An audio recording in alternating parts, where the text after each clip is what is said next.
Oh, girl! I am here in Alnwick Gardens for the Mr. Gear Britain final, and we are speaking with our wonderful finalists, and I am joined by Stephen. Stephen, how are you? I'm very well, thank you very much. Have you been enjoying the day so far? It's been brilliant, yeah. It's been a roller coaster from start to finish. Some quite stressful stuff, but some good crack, and there's some good people, yeah. So yeah, it's really good.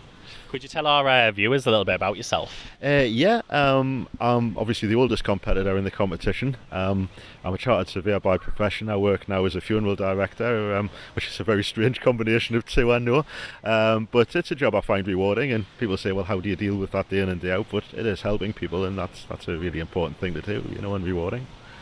What made you want to enter for the competition for Mr. Gear Britain? Well, I've recently become single again. I used to be involved with the diversity agenda back in the late 1990s, under the Blair government and things like that.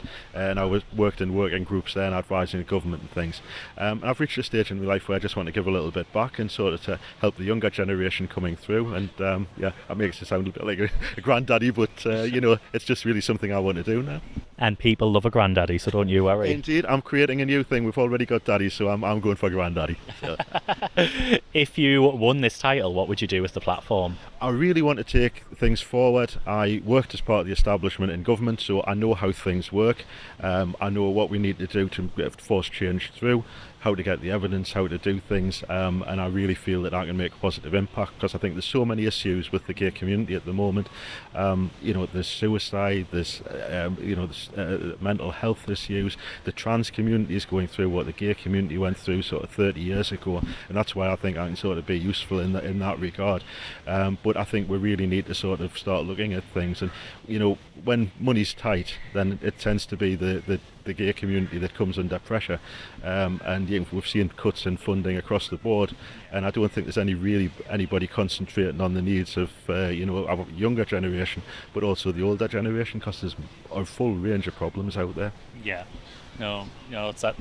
it's really important actually, because I think that's the thing. Like, as much as it's good to pave the way for the younger generation, you don't want to leave the older generation by the wayside either, and make sure they still get the support they need. This is it. I mean, there's a certain amount of funding, and that rightly so goes into young people, because young suicide's a massive issue and things.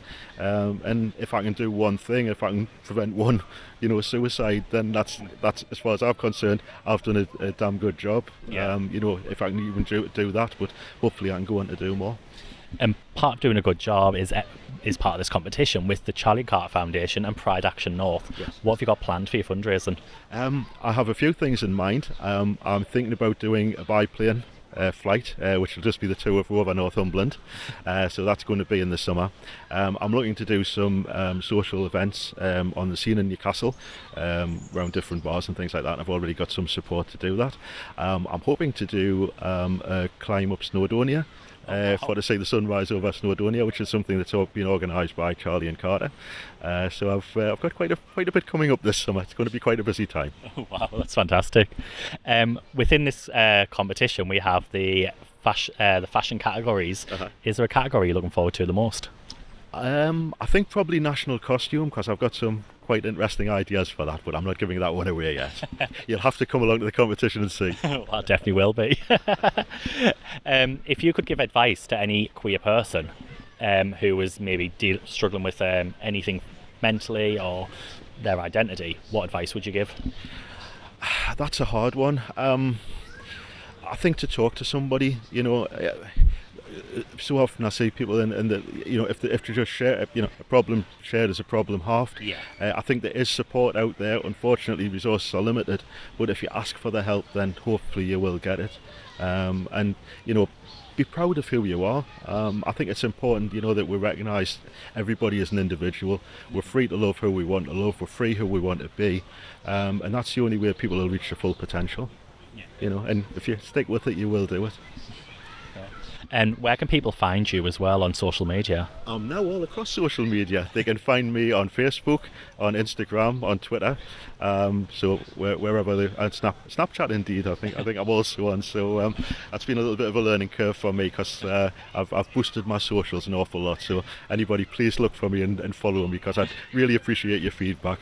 I mean, I've been really pleased, because I thought they might have had some negative feedback, but everybody's been really supportive, and that's really nice. So it's because, like I said, said, we love a granddaddy. Indeed, that's it. So make sure you look online on our social media. We will be promoting Stephen as well, our granddaddy of the competition. Best of luck. Thank you for talking Thank you with me. very much. That's brilliant. Thanks.